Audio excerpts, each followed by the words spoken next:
열차 귀한 열차가 지금 선내로 들어오고 있습니다. 모두 안전선 밖으로 이동해 주시길 바랍니다.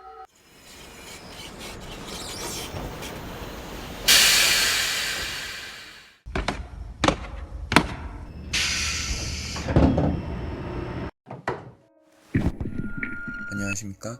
기이한 열차의 차장 돌사자입니다. 기이한 열차에 탑승해 주셔서 진심으로 감사드립니다. 여러분은 이제 저와 함께 과거의 기이한 이야기들을 살펴보게 될 것입니다. 출발하기 전에 잠시 몇 가지 안내 말씀드리겠습니다. 저희 열차는 기이한 이야기들을 태우고 다니는 열차입니다. 이 열차는 총 29개역을 지나 다시 이곳으로 돌아올 예정입니다. 이 열차의 정원은 30명입니다. 지금 주위에 보이는 인원이 28명이라면 지극히 정상적인 현상입니다. 출발 후 창문 밖 풍경이 왜곡되어 보일 수 있습니다. 이는 지극히 자연스러운 현상입니다. 마지막으로 이 열차에서는 외부 통신이 제한되며 안전상의 이유로 객실 내 거울은 제공되지 않습니다. 그럼 이제 출발하겠습니다.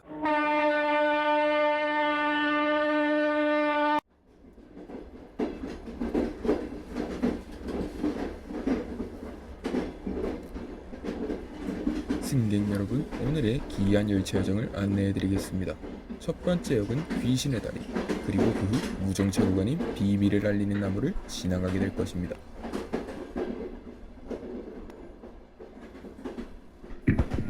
곧 저희 열차 귀신의 다리 역에 도착할 예정입니다.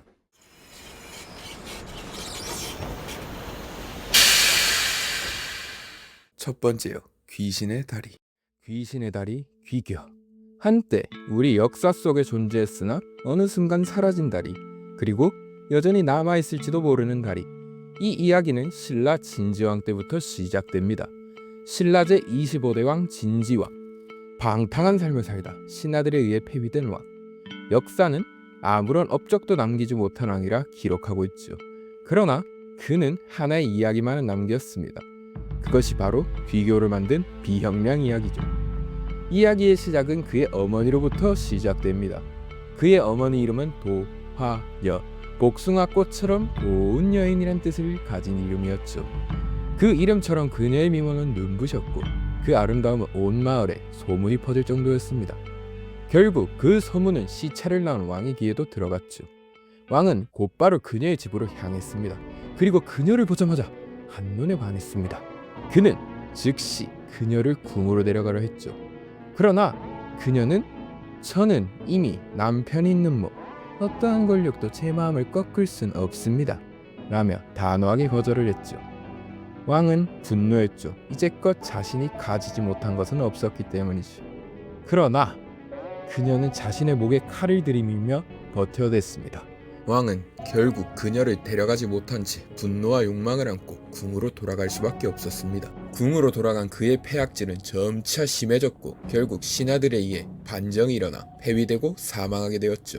그렇게 모든 것이 끝나는 듯 했습니다. 하지만 그의 욕망은 죽음조차 잠재우지 못했죠. 왕이 죽고 2년 뒤 도화녀의 남편이 갑작스럽게 세상을 떠났고 그날 밤 왕은 도화녀의 꿈에 찾아갔죠. 방 한가운데선 왕은 그녀를 바라보며 조용히 물었죠. 이제 내가 너를 감해도 되겠는가?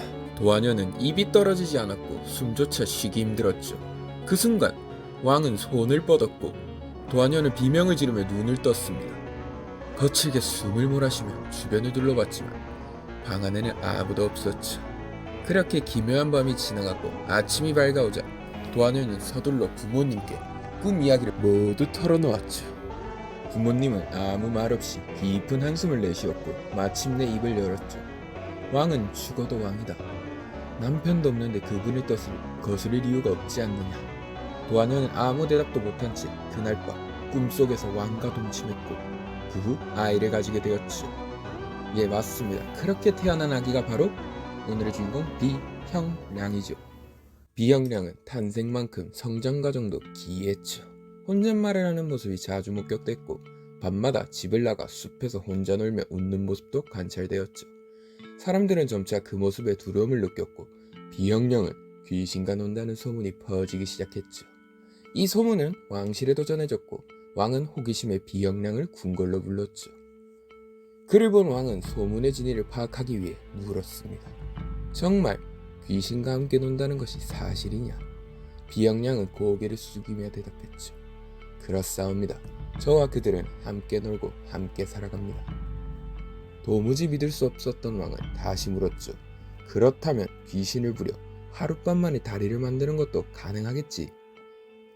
비영양은 단호하게 대답했죠. 예, 그렇사옵니다. 그렇다면 만들어 보거라. 그날 밤 비영양은 귀신들을 불러내 돌을 쌓기 시작했고 아침이 될 무렵 강 위에는 전날까지만 해도 없던 거대한 돌다리가 세워져 있었죠. 이 광경을 본 사람들은 경악했고 그 다리를 귀신의 다리, 즉 귀교라 불렀습니다. 이렇게 만들어진 다리는 오랫동안 우리 역사 속에 존재해왔고 1530년경의 기록에서도 등장할 정도였죠. 물론 그때는 다른 이름을 불렀습니다. 그 이름은 신원교, 귀신의 원한이 서린다리란 뜻이었죠. 여기에도 기이한 이야기가 담겨 있습니다. 822년 신라에서 신골 귀족 김원창이 반란을 일으켰고 반란이 진압된 후 그의 세력에 가담했던 자들은 모두 이 다리 위에서 처형당했다고 전해지죠. 이름도 기록도 없이 말이죠.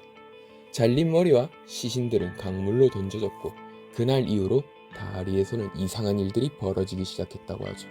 밤이 되면 강 아래서 신음소리가 들리기도 하고 누군가는 한밤중 다리를 건너다 보이지 않는 손에 발목을 붙잡히기도 했다고 합니다. 그 이후부터 사람들은 두려움에 떨며 이 다리를 신의 원한이 서린 다리, 신원교라 불렀죠. 귀교와 신원교, 어떤 이름으로 불리든 귀신과 얽혀있는 이 다리. 그렇다면 이 다리는 왜 사라졌을까요? 향간에는 이러한 기이한 사건들이 끊이지 않자 파괴하려는 조정의 명이 있었다. 혹은 자연재해로 인해 다리가 무너졌다 라고 하기도 하죠. 하지만 정말 사라진 걸까요? 어쩌면 그 다리는 우리가 모르는 이름으로 아직도 어딘가에 남아있을지도 모르죠. 첫 번째 역 어떠셨습니까? 만족스러우셨나요? 후반부 소리가 작은 점은 죄송합니다. 다른 소리가 섞이는 것을 막으려다 보니 그렇게 된 것 같군요. 다음부터는 주의하겠습니다. 이제 저희 기차 다시 두 번째 목적지를 향해 가보도록 하겠습니다.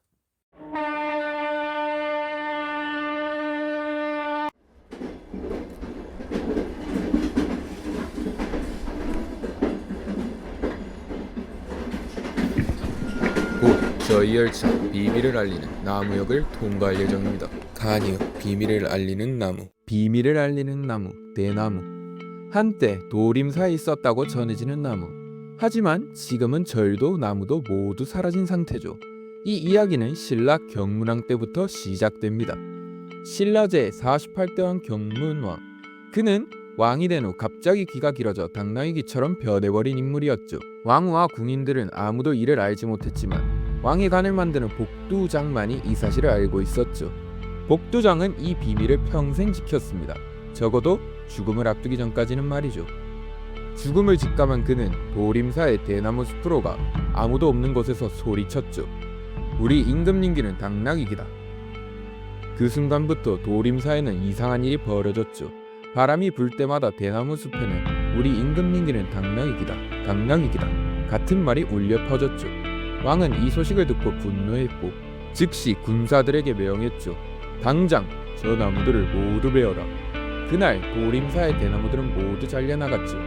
하지만 왕의 분노는 그치지 않았고 군사들을 보내 도림사에서 이 소리를 들은 자들을 몰래 모아 단 한 명도 남기지 않고 모두 죽였죠. 왕은 그들의 시신을 땅속에 묻으라고 했고 그 자리에 산수유나무를 심도록 했죠. 그렇게 몇 년이 흐르고 어느 날 경주에서는 이상한 소문이 돌기 시작했죠. 도림사 뒤편 산수유나무의 열매가 유독 붉은색을 띠고 있으며 바람에 흔들릴 때마다 알 수 없는 속삭임이 들린다는 것이었죠. 마치 자신의 비밀을 알리려는 것처럼. 간이역 어떠셨나요? 괜찮으셨으면 좋겠습니다. 벌써 시간이 이렇게 됐군요. 배고프실 테니 도시락을 드시면서 두 번째 역까지 여행을 즐기시길 바랍니다.